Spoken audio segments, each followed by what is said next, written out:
দেশের বন্দরগুলোতে আমদানিকৃত পণ্যের খালাস প্রক্রিয়া দ্রুত করতে এবং ব্যবসায়ীদের অতিরিক্ত ব্যয় কমাতে বড় উদ্যোগ নিতে যাচ্ছে সরকার। আসন্ন অর্থবছরের বাজেটে আন্তর্জাতিক মানসম্পন্ন বেসরকারি ল্যাবরেটরির পরীক্ষার প্রতিবেদন গ্রহণের আইনি সুযোগ রাখা হচ্ছে।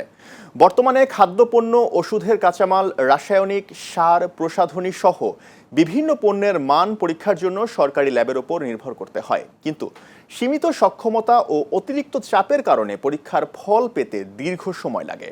ফলে কন্টেইনার বন্দরে আটকে থাকে এবং ব্যবসায়ীদের ডেমারেজ, স্টোরেজ চার্জ ও ব্যাংক সুদের অতিরিক্ত বোঝা বহন করতে হয়। সংশ্লিষ্ট কর্মকর্তারা জানিয়েছেন, আন্তর্জাতিকভাবে স্বীকৃত ও নির্ধারিত মানদণ্ড পূরণকারী বেসরকারি ল্যাবরেটরির রিপোর্ট গ্রহণ করা হলে পণ্য খালাসের সময় উল্লেখযোগ্যভাবে কমবে এবং বন্দর জট হ্রাস পাবে এবং আমদানি ব্যয়ও কমে আসবে।